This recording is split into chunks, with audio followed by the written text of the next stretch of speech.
तो साथियों, आज मैं आपको जापान से जुड़ी एक असाधारण कहानी सुनाने जा रहा हूं। और साथियों, जापान एक ऐसा देश है जो भूकंप की कगार पर हर क्षण खड़ा होता है।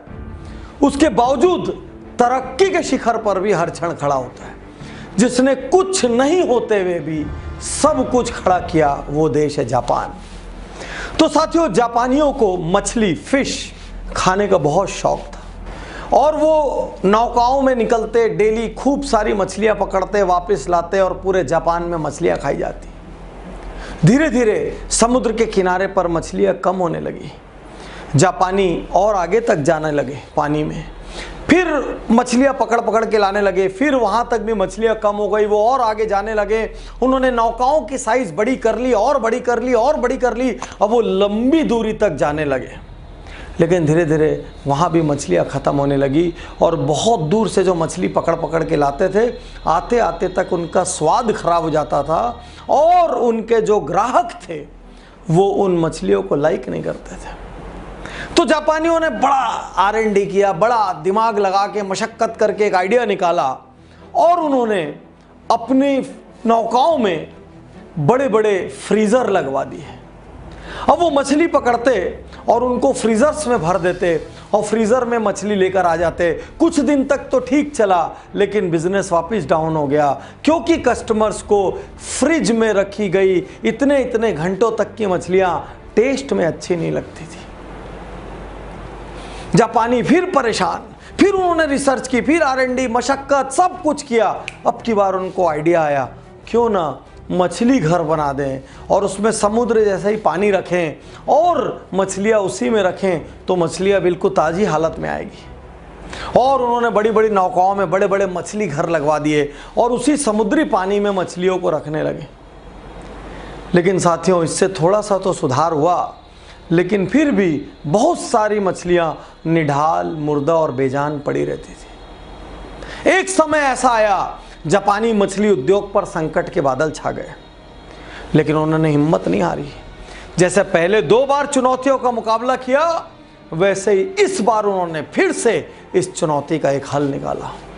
साथियों, इस कहानी का अंत आपको बताऊं, उसके पहले मैं आपसे पूछना चाहता हूं, कितनी बार आपको ऐसा लगा, मेरे जीवन में ये चुनौती नहीं होती तो अच्छा होता, मेरे जीवन में संयुक्त परिवार नहीं होता, एकल होता तो अच्छा होता, मेरे एक भाई की जगह 2 भाई और होते तो अच्छा होता, मेरा कोई भाई ना होता तो अच्छा होता, मुझे अच्छा स्टाफ मिलता तो अच्छा होता, मुझे अच्छी वाइफ मिलते तो अच्छा होता, मुझे अच्छा हस्बैंड मिलता तो अच्छा होता, मेरी हाइट ज़्यादा होती, मेरी भाषा इज दैट, जाने क्या क्या चुनौती आपने सोची। लेकिन एक बार इस कहानी का अंतिम हिस्सा सुन लीजिए। जितने भी लोग चुनौतियों से भागते हैं, एक बार इस कहानी का अंतिम हिस्सा सुन लीजिए। जब मछली घर लगवाने के बाद भी मछलियां बेजान और मुर्दा आने लगी, तो एक दिन उन लोगों ने रिसर्च करके दिमाग लगाया और दिमाग लगाने से उनको ये पता चला कि समुद्र में मछलियां लगातार अपनी जान बचाने के लिए इधर उधर से भागती रहती है। बड़ी मछली छोटी मछली को खाती है, छोटी मछली जान बचाती है और इस आपाधापी में, इस भागम भाग में उनके शरीर के अंदर ताजगी, फ्रेशनेस, हार्मोनल बैलेंस बना रहता है। और उस दिन जापानी उद्योग ने क्रांतिकारी निर्णय लिया। उन्होंने मछली घर तो रखे, लेकिन अब उस मछली घरों में बड़ी मछलियां और शार्क डालना शुरू कर दिया। और इन शार्क और बड़ी मछलियों से बचने के लिए छोटी मछलियां इधर से उधर, इधर से उधर, इधर से उधर भागती और वो किनारे तक अब ताजी हालत में आने लगी। और उसके बाद ये संकट समाप्त हो गया। साथियों, चुनौतियां जीवन में आएंगी। बिना चुनौती के जीवन की कल्पना यदि करोगे तो उन बेजान मछलियों जैसे निढाल हो जाओगे। बिना चुनौती के जीवन की कल्पना करोगे तो जीवन में कोई रस नहीं बचेगा। बिना कंपटीशन के व्यापार की कल्पना करोगे तो वो व्यापार पूरा का पूरा क्षेत्र समाप्त हो जाएगा। बिना कंपटीशन के, बिना चुनौती के जीवन मुर्दा है।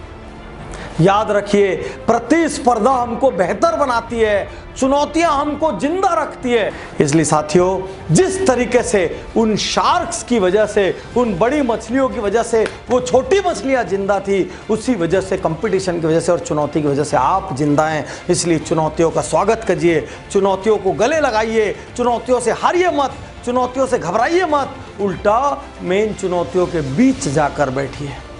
एक बार फिर मैं अपना पुराना और फेवरेट डायलॉग यहां दोहराना चाहता हूं, जिस पर आप पहले भी मिलियंस ऑफ लाइक्स दे चुके हैं, कि हर हवाई जहाज की इज्जत तब है जब वो आसमान का सीना चीरे, और पानी के जहाज की इज्जत तब है जब वो लहरों का सीना चीरे। आसमान में जाके दुर्घटनाग्रस्त हो जाऊंगा ये सोच के हवाई जहाज यदि जमीन पे रहे, और पानी में जाकर मैं डूब सकता हूं ये सोच के पानी का जहाज किनारे पे रहे, तो दोनों की कोई इज्जत नहीं है। यदि आप चुनौतियों के डर से घर पर बैठे हैं, यदि आप चुनौतियों के डर से निर्णय नहीं ले रहे हैं, यदि आप चुनौतियों के डर से अपने कंफर्ट जोन नहीं छोड़ रहे हैं, तो समझिए आप यूं ही खत्म हो जाएंगे।